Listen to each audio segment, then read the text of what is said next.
Last year, more than 270,000 women and girls went missing across the country. Studies have shown that when women of color go missing, they're far less likely to receive media attention. And as Laura Barone Lopez reports, along with producers Karina Cuevas and Mike Fritz, the case of a missing immigrant woman in Boston is raising new concerns about how fast police respond. It's been 4 months since anyone has seen 41-year-old Reina Carolina Morales Rojas. Security cameras captured this footage of Reina leaving her apartment in East Boston on November 26th. She was picked up by a car service and later dropped off 5 miles away in Somerville, Massachusetts. She's an excellent mother and a great sister. We are very close as sisters. Reina's sister, Alicia Morales, lives in Santa Ana, El Salvador. Reina crossed into the U.S. as an undocumented immigrant last May, but she and Alicia spoke to each other daily. So when Reina's phone started going straight to voicemail, Alicia became worried. Did it seem odd to you that she wasn't answering her phone initially? I just felt something was wrong because she never turned her phone off, not even to charge it. She always told me she kept it on in case there was an emergency with her kids or someone in the family. Last year, Reina's family says she quit her job as a local policewoman in El Salvador and came to the U.S. alone. Her goal? To one day bring her 2 children, now 15 and 13, to live with her. She left for the United States for a better future for her kids. And I've been saying that instead of finding the American dream, what she found was hell. Because only God knows what she must be suffering. When Alicia didn't hear from her sister, she immediately reached out to Reina's landlord, Francisco Magana. And this was Reina's apartment? Yeah. He recently showed us where Reina had been living at the time of her disappearance. Magana filed a missing persons report with the Boston Police Department on November 28th, 2 days after Reina was last seen. But more than 6 weeks would pass before the Boston Police Department issued a public notice about Reina's disappearance. I have never heard of a case like this before. To be missing November the 26th and not hear about it until January the 12th, that's a long time to go. Julia Mejia is the first Latina elected to the Boston City Council. She recently introduced a resolution calling on police to treat all missing persons equally. In this case, Ms. Morales Rojas is not only a woman of color, but also an immigrant, which further makes her susceptible to dismissive treatment. And this is not just the case with Reina. We are seeing this across the country, the lack of urgency around missing cases with women of color. Reina is one of more than 250,000 women and girls who go missing in this country every year. But exactly how many of these women are Latina is largely unknown. That's because local and national law enforcement don't often gather data on missing Latinos like they do for white and black people.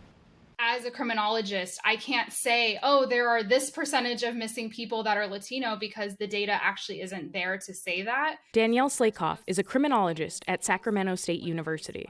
So many of our major criminal justice databases actually lump white and Latino people together. So this is a community that often is not viewed on its own accord, and it's often lumped in with this other category.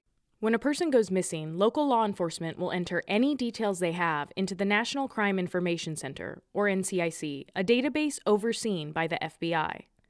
But within the NCIC, Hispanic is only listed as an ethnicity, not a specific race, making it optional for police to include.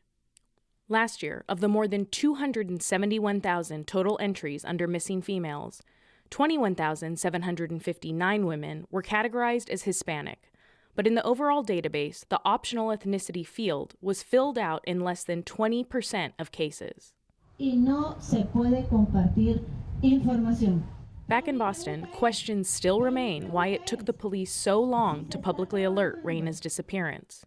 It's a misstep that happened, and we as the police department own it, and it shouldn't have happened. Victor Evans is the deputy superintendent of the Boston Police Department.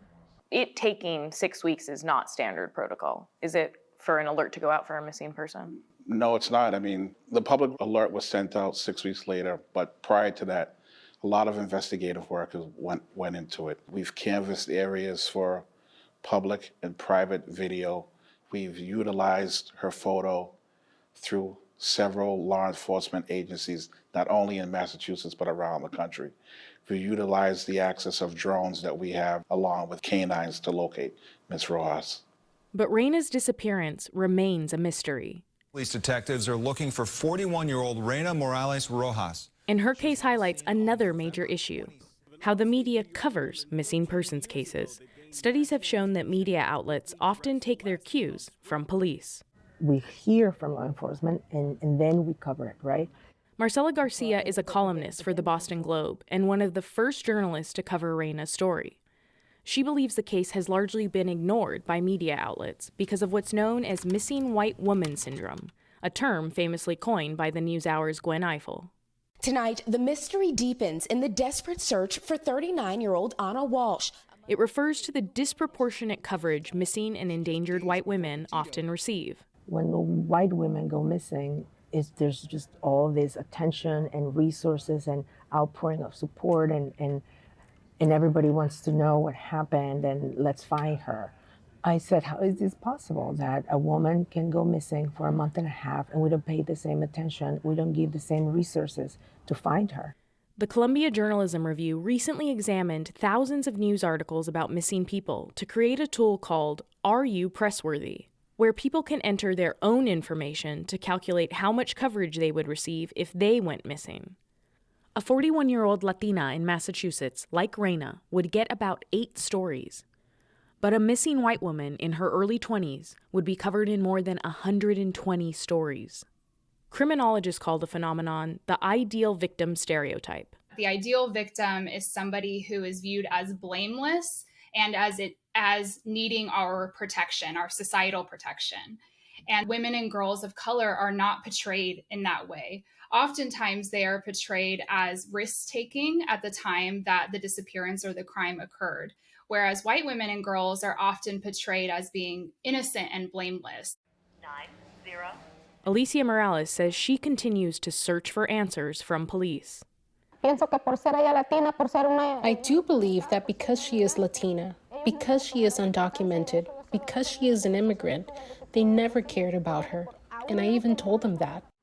The Boston Police Department say they have no updates in Reina's case, which remains an active investigation. And they rejected accusations that missing undocumented people are treated differently. We're here to help anyone, regardless of their status. We want to know where she is. We want to know what happened to her. And if something tremendously bad has happened to her, we want to bring the person responsible for it up for justice. In El Salvador, Reina's children are holding out hope that they'll one day see their mom again. We have shielded their faces to protect their identities.